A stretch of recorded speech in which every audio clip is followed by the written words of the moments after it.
And so when we look at Genesis chapter 2, verse 2, it talks about God resting. And you see, once again, I mean, we're talking a wonderful God. We're made in His image. He Himself needs rest. I think. He rested. So we're made in His image. We need rest. I'm thinking He does too. And He's providing this lesson early on to show us that we need rest. We need time off. We need some fun, relaxation, some time to pray, to worship, to commune on the things of eternity. Time to be with our family and enjoy one another and people around us and people who are like-minded. And so He rested on the seventh day. And so we do need to rest in Him. And it says here, He rested, on verse 3, from all His work which God had created to make. Chapter 2, verse 3, you look at the Hebrew, that's kind of what it says. It's an incomplete sentence, I would say. And I think there's a proper way to fill it in. And I think the way that most translations do it is wrong.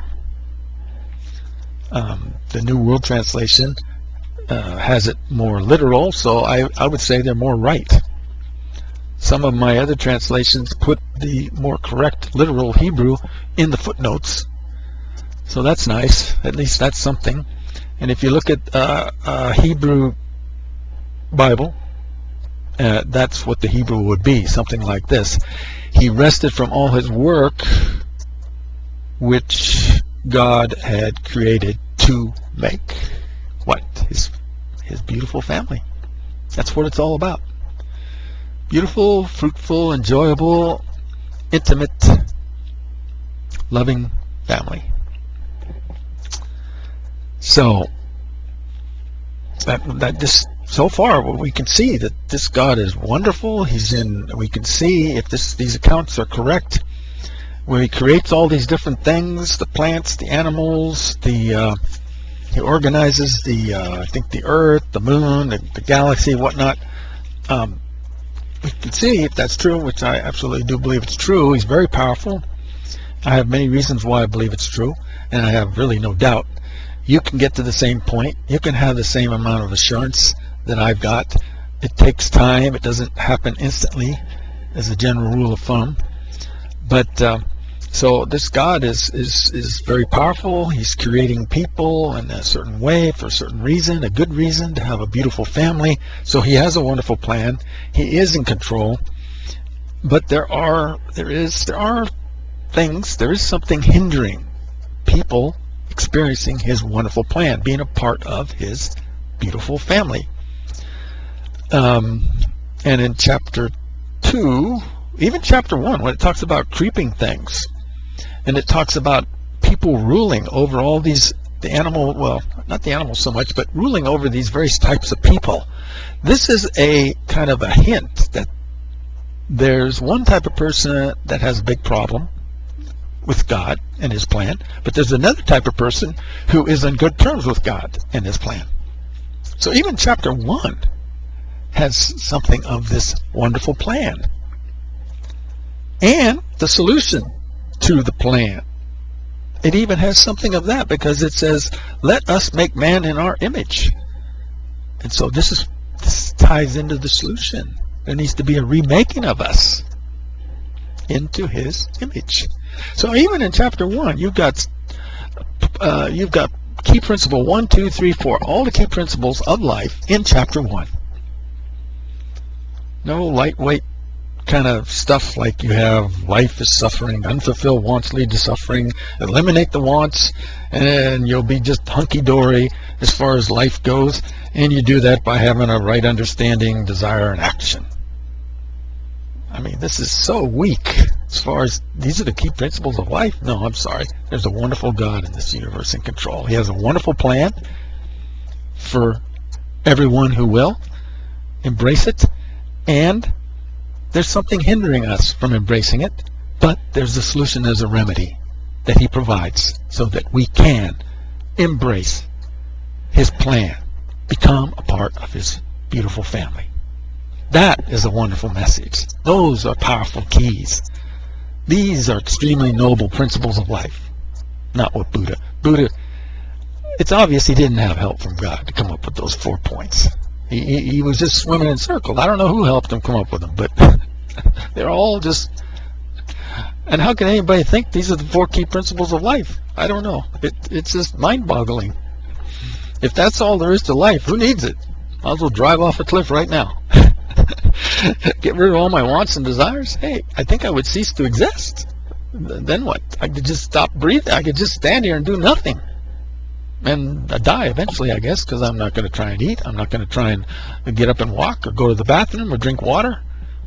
No, I'm the perfect Buddhist. I have no wants and desires. I'm not going to go help anybody. I'm not going to go to work or do anything. It's like, then you reach nirvana or something if you become a really good Buddhist and you're completely at peace. Oh, golly. Well, if you apply the principles of the God of the universe, the real God of the universe, who lays his principles out quite clearly in the Jewish and Christian scriptures,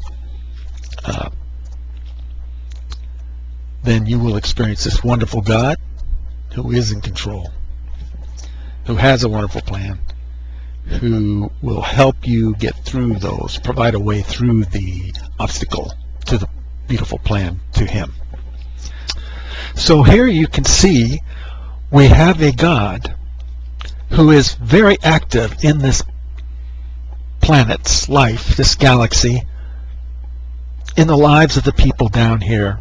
You can see this in Genesis chapter 1 through 22 and throughout the Bible, and especially when God comes down to earth in the person of Jesus Christ. You can see how much concern and care and interactive he is with his creation.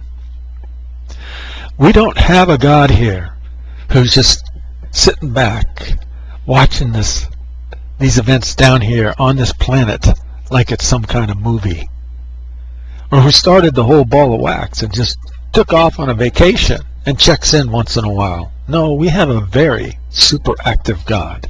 It may not be apparent to many people, but if you really think about it and investigate and test things out and experiment, you too, if you don't already know this, can come to an understanding. This God is very much involved in this planet. But there's another so-called God, the anti-God, the devil and his henchmen, who are also very active. And there's a battle for every one of our souls between the forces of light and the forces of darkness, between God, his angels, and his people who are energized by him down here, and between Lucifer, the demons, and all the false teachers and false religions, and there's many of them, and Lucifer's people that he's got under his control to one degree or another. There's this battle going on for your soul and my soul. And it's dead serious, and it's a one-time event. We don't get to go through this over and over and over again. It says in Genesis, "My spirit will not always strive with men. His days will be 120 years." In Hebrews chapter 9 it says, "It's appointed unto man once to die, and then judgment." We've got one shot here. There's one judgment, there's one second coming, and there's no second chance. When judgment comes, we'll all stand in front of Jesus if we didn't experience the first resurrection. And we're all going to be judged. And we're going to be judged by what we did. So it says, what we said. But what we do and what we say has everything to do with our experience with God, our attitude towards the God of the Jewish and Christian scriptures,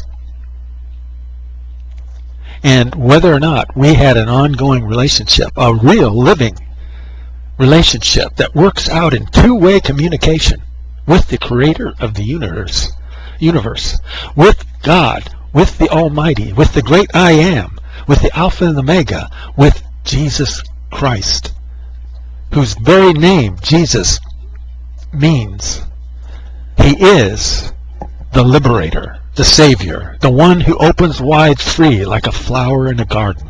He's the one who cultivates the garden into beautiful, life-giving, sweet-smelling life.